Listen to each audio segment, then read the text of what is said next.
हिंदुस्तान में उन्हें ये करने की हिम्मत है। And I challenge Sony on media in front of TV camera कि वो इस बात को डिनाई करें कि उनके यहाँ से ऐसे ईमेल नहीं गए हैं प्रोड्यूसर्स की फेडरेशन को। क्या आप किस तरह से बच सकते हैं? और कॉन्ट्रैक्ट में आप अगर ये लिखवा लेंगे तो ये कानून आप पे अप्लाई नहीं होगा। तो ये बात जो है ये मीडिया के जरिए पूरे देश को मालूम होनी चाहिए कि बावजूद इसके कि सरकार ने कानून बना दिया है, उसको किस तरह से IPRS में छुप के म्यूजिक कंपनीज और as buyers in the market music companies ये कर रही हैं कि वो इस कानून को सच्चाई में बदलने की कोई हिम्मत न करने पाए, वो जमीन तक कानून ना पहुंच पाए, वो प्रैक्टिस में ना आ जाए। This is the effort and we through you we make a strong appeal to the government also that we are thankful that you have made such a wonderful, such a fair, such a just law, but please see to it that it is applied, it is implemented, otherwise it will remain only on paper. Thank you.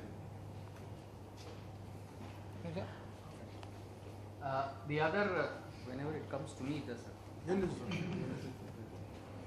put it on. Yeah. Hello. दूसरा मसला जो एक है वो बहुत, जैसे जावेद साहब ने कहा कि 1 साल हो चुका है कि कॉपीराइट एक्ट में तब्दीली हो चुकी है, मगर आज भी कंपोजर और सॉन्ग राइटर के पास ऐसे एग्रीमेंट्स आते हैं which make a mockery of the entire system that is in India, whether it is the judiciary। आम बात हो चुकी है। यानी कि अगर अब शंकर एहसान रॉय ने कोई फिल्म की है, आज की तारीख में उन्होंने की है, now this itself is illegal. तो इलीगल परपेट्रेशन इतना हो रहा है, दूसरे तरीके से जिस तरीके से वो ये लॉ को चैलेंज नहीं कर रहे हैं मगर लॉ को अवॉइड कर रहे हैं, वो एडवांस रॉयल्टी कि भाई आपको हम एडवांस रॉयल्टी देंगे, जबकि एडवांस रॉयल्टी का कोई प्रावधान एक्ट में नहीं है। तो इस तरीके से आज की तारीख में भी साल भर होने के बावजूद म्यूजिक कंपनीज और फिल्म प्रोड्यूसर्स ऐसे एग्रीमेंट्स पेश कर रहे हैं जो इटसेल्फ इज इलीगल। लॉ कहता है कि कंपोजर और सॉन्ग राइटर अपना कॉपीराइट, अपना राइट टू रॉयल्टी जो है वो किसी को नहीं दे सकते, उनसे कोई छीन नहीं सकता। ये लॉ कह रहा है हमारे कंट्री का, मगर उसको अवॉइड करने के लिए इस तरीके से एग्रीमेंट करे जा रहे हैं जैसे कि 2012 में करे, which itself is illegal। तो ये दूसरा पहलू है ये पूरे इश्यू का। मैं चाहूंगा कि शंकर जी इस पर कुछ अपना कमेंट करें, रोशनी डालें कि किस तरीके से आज के कंपोजर्स जो हैं वो इस चीज को फेस कर रहे हैं कि दिक्कतें जो आ रही हैं जहां तक एग्रीमेंट्स की तरह। See, this is the interim period where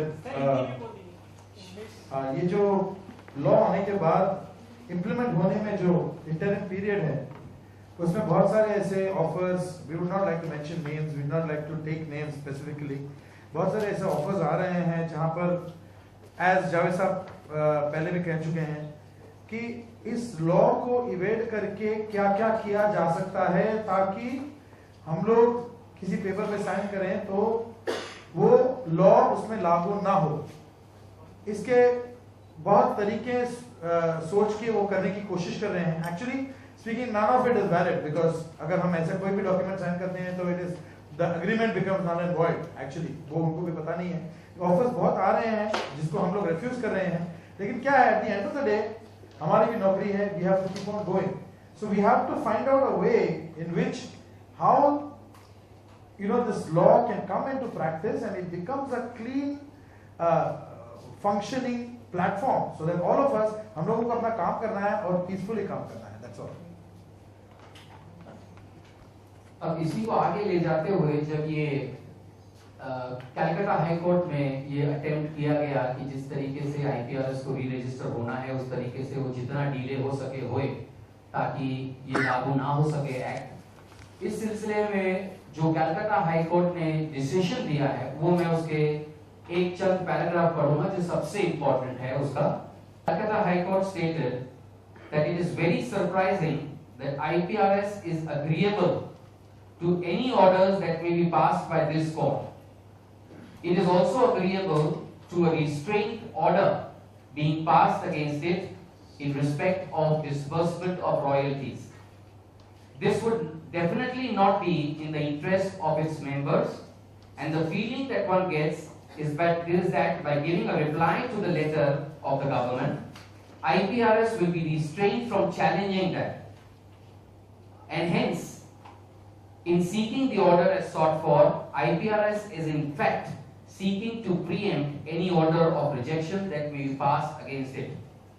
It will not be out of place to mention that from the submissions made by the petitioners and Mr. Omi Sonik, Mr. Kumar Taurani, Mr. Hassan Kamal and IPRS, that each of them wants the same order, and therefore there is prima facie collusion which cannot be ruled out.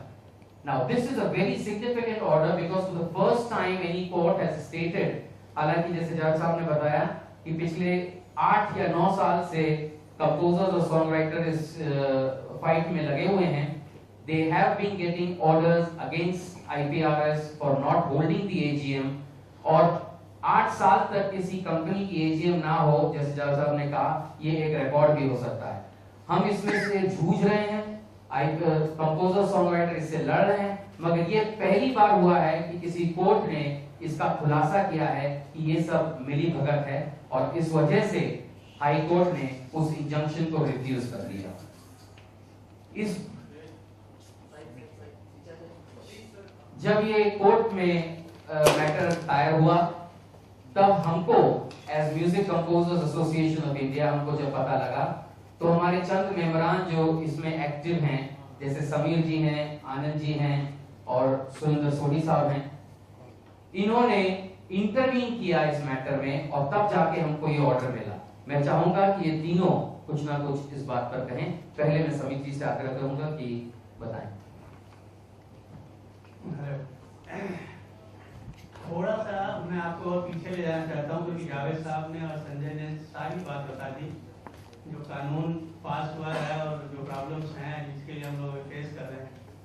मुझे याद है आज से 10 या 12 साल पहले मैं London गया था एक फिल्म करने नदीम श्रवण के साथ. फिल्म थी राज, महेश भट्ट मुकेश भट्ट की फिल्म थी, और नदीम मुझे पहली बार PRS के ऑफिस वहाँ ले जाके मिलवाया उन लोगों से. तो जब गौरव ने मेरी फाइल देखी तो गोरा था खड़ा हो गया, उसने मुझसे कहा कि सर आपका कोई आईलैंड यहाँ पे है, आप खुद अपनी फ्लाइट से यहाँ आए. तो मैंने कहा नहीं भाई, मैं तो प्रोड्यूसर के पैसे से यहाँ सिटिंग करने आया हूँ, मेरे पास इतना पैसा भी नहीं कि मैं लंदन अपने पैसे से आ सकूँ. उसने कहा कि सर अगर आप